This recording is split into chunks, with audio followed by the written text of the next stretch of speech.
দা লাইসেম শিক্ষা পরিবারের পক্ষ থেকে তোমাদের সকলকে স্বাগতম। আজকে আমরা সপ্তম শ্রেণীর গণিত বিষয়ের প্রথম অধ্যায় সম্পর্কিত কিছু আলোচনা করব। প্রথমের দিকের তো অধ্যায়ের নাম হলো মূলদ এবং অমূলদ সংখ্যা। তো মূলদ এবং অমূলদ সংখ্যা এখানে প্রথমের দিকে আমরা আলোচনা করব না, কারণ মূলদ এবং অমূলদ সংখ্যা অধ্যায়টার নাম, এটা আমরা পরবর্তীতে আলোচনা করব। পরের কিছু অংশে পরের কোনো পর্বে আলোচনা করব। আজকে আমরা যেটা আলোচনা করব সেটা হলো বর্গ এবং বর্গমূল। তো বর্গ এবং বর্গমূল, বর্গ মানে আমরা জানি কি, বর্গ মানে আমরা জানি যে বর্গ মানে স্কোয়ার, অর্থাৎ আমরা কোনো একটা সংখ্যার উপর বর্গ দিলাম, দুই হিসাবে দুই দিতে পারি পাওয়ার হিসাবে, সূচকের নিয়মে।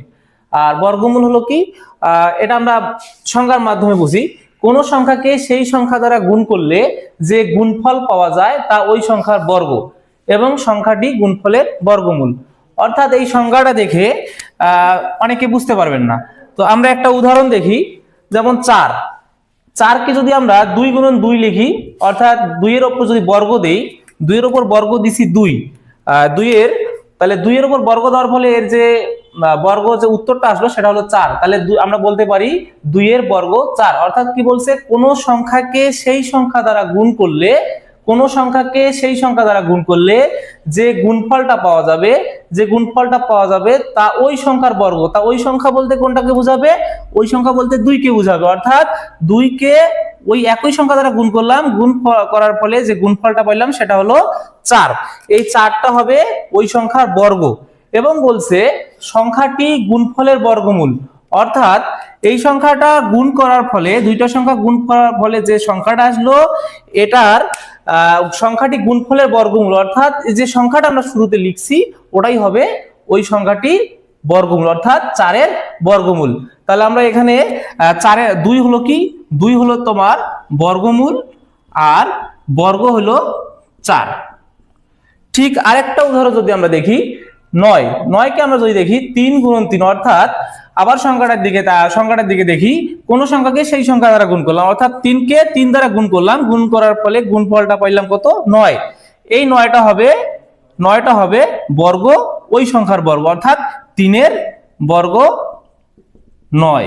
আর 9 হলো 9 তোমার বর্গ বলছে 3-এর, আর বর্গমূল যদি আমরা বলি তাহলে বলতে পারি 9-এর বর্গমূল 3। তাহলে সংখ্যার সাথে আমরা উদাহরণগুলো বুঝতে পারলাম।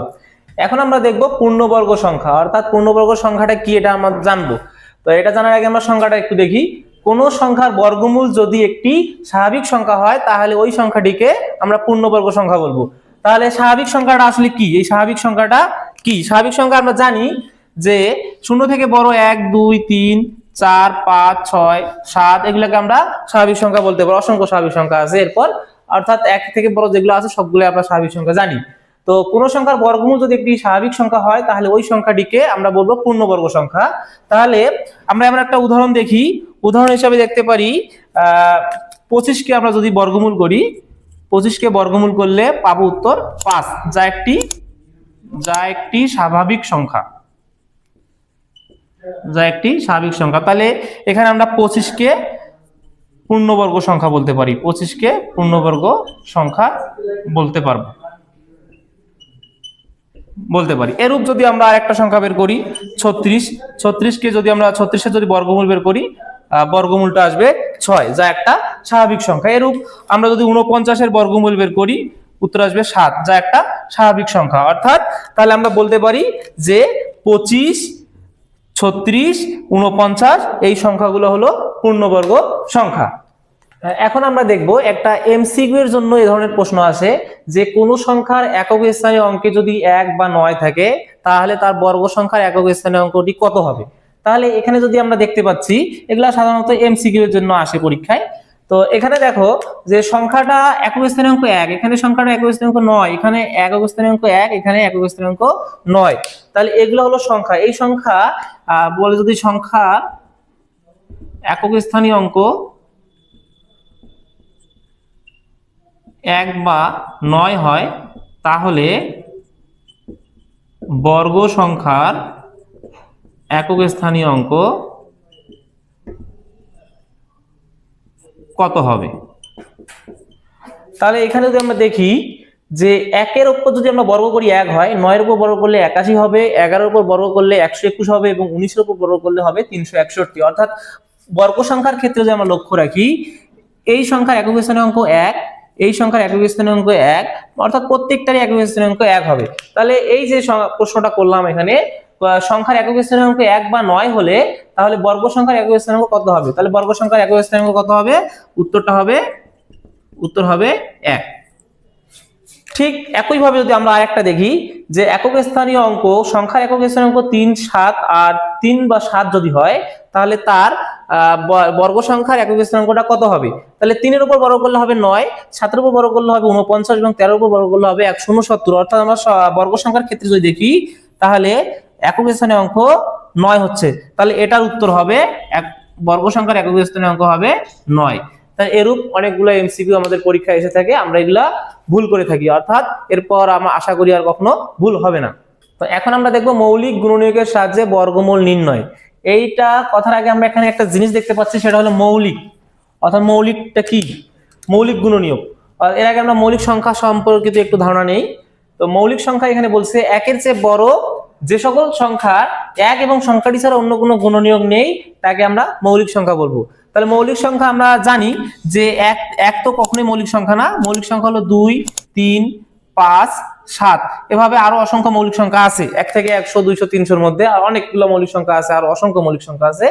তো আমরা সংজ্ঞা দিয়ে বুঝলাম যে 1-এর চেয়ে বড়, অর্থাৎ 2 সংখ্যাটির দিকে যদি লক্ষ্য রাখি, যে এটা 1-এর থেকে বড় এবং যে সকল সংখ্যার 1 এবং সংখ্যাটি ছাড়া, অর্থাৎ 2-এর 1 এবং সংখ্যাটি ছাড়া অন্য কোনো গুণনীয়ক নেই। অর্থাৎ 1 এবং 2 যে সংখ্যাটা আছে সেখানে 1 এবং ওই সংখ্যা বলতে 2 ছাড়া অন্য কোনো গুণনীয়ক নেই, তাকে আমরা বলবো মৌলিক সংখ্যা।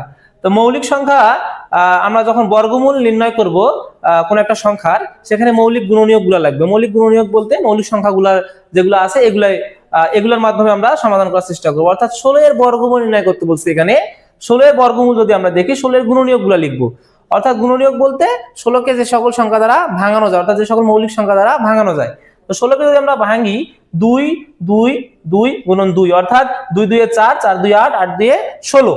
অর্থাৎ 16 এখানে বর্গমূল নির্ণয় করার ক্ষেত্রে আমরা যদি ক্যালকুলেটর ইউজ করি, 16-এর বর্গমূল চাপলে উত্তর আসবে 4। কিন্তু এটা হাতে কলমে করার জন্য বইয়ের মধ্যে কিছু নির্দেশনা দেওয়া আছে।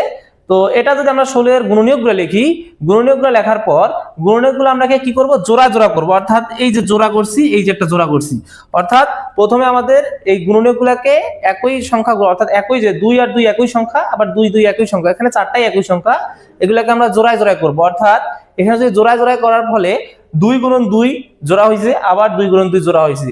এখন নিয়ম অনুযায়ী প্রত্যেক জোড়া থেকে একটা করে অঙ্ক নিতে হবে। অর্থাৎ 2 গুণন 2 থেকে আমরা একটা অঙ্ক নিলাম, এখান থেকে একটা অঙ্ক নিলাম। এই দুইটা অঙ্কের যে গুণফলটা, সেটাই হবে যে প্রাপ্ত যে সংখ্যাটা আছে এখানে, আমার প্রদত্ত যে সংখ্যাটা, ওই সংখ্যাটার বর্গমূল। অর্থাৎ আমরা এখানে লিখতে পারি যে 16-এর বর্গমূল 4। এভাবে আমরা 16, তারপর 36, আরো বিভিন্ন সংখ্যার বর্গমূল এভাবে আমরা করতে পারবো। 49 এই সংখ্যাগুলোর বর্গমূল বের করতে পারবো, আর আরো বড় বড় সংখ্যার বর্গমূল আমরা বের করতে পারবো। তো বর্গমূল বের করার যে নিয়মটা, আমরা আজকে এই পর্যন্ত নিয়মটা শিখলাম। তো পরবর্তী ক্লাসে আমরা ভাগের সাহায্যে বর্গমূল কিভাবে নির্ণয় করতে হয় আমরা শিখবো। তাহলে আজকে এই পর্যন্তই। সবাইকে ধন্যবাদ।